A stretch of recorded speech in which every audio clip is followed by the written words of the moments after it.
She's right. You've probably seen these fins around. S-wings with their crazy curve, C-drives with that oversized base. And you're probably wondering, do they actually work? Well, if you're thinking they're just a gimmick, don't. Tom Curran absolutely rips on his S-wings. Plus, I've seen surfers at Chopu with them. Now, I've surfed both sets of fins back to back over the last 2 weeks, and here's what I found. With 5 different boards, 4 sets of S-wings, and 1 C-drive configuration.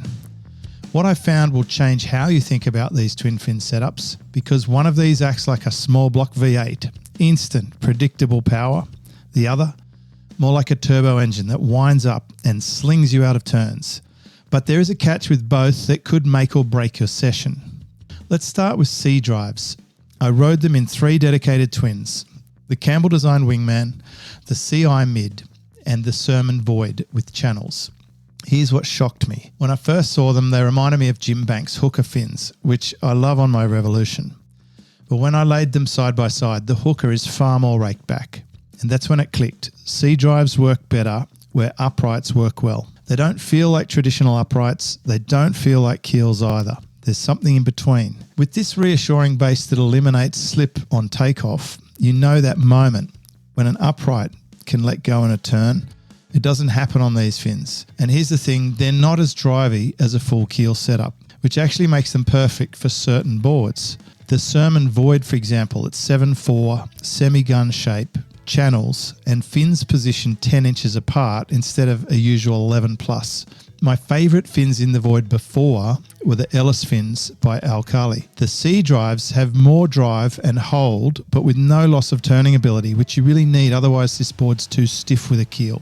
It's quite magic. That combination was perfect on a big day, and the closer fin position plus the C-drive's confidence factor, for me at over 100 kilos, and these large C-drives from NVS felt nimble, precise, no compromise on turning. And the top speed I got on these fins was 29.1 kilometers an hour on the CI Mid Twin.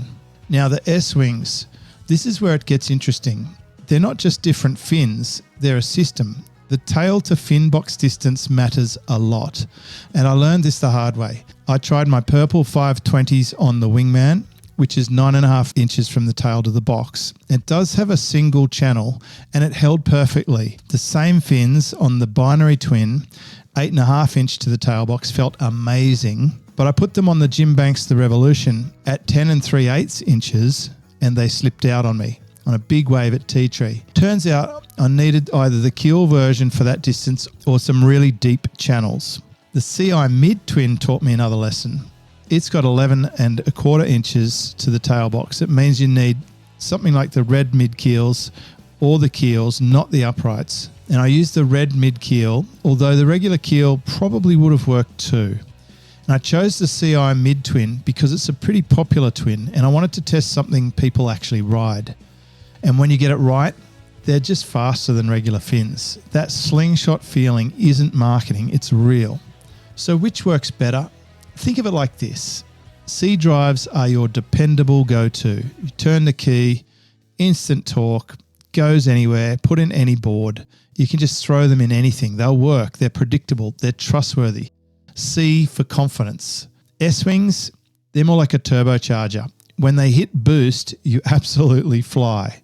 But you need to match the right fin to the right board setup. They're more complex, but potentially faster. And on most of the boards, I got a faster top speed with the S-wings than any fin that I've ever had in the board. Also, when you're paddling, you can feel less resistance. So here's my take after a few weeks. Go C-drives if you want something that just works. Any twin, any conditions, any fin position. They'll give you confidence without sacrificing performance, especially if you're using uprights and you're finding them too slippy. Go S-wings if you're willing to do the homework and match the fin to your board's measurements. If you get it right, you'll understand why people like Tom Curran absolutely obsess over these. So I've got these S-wings now and I'm still experimenting. Next up, I'm putting my Keel 480s in my 8.1 Lovelace FM. Question is, will you be trying a set of S-wings or C-drives? Have you used them before? Because after testing both, I can tell you this, your regular twin fins may just become your backup set.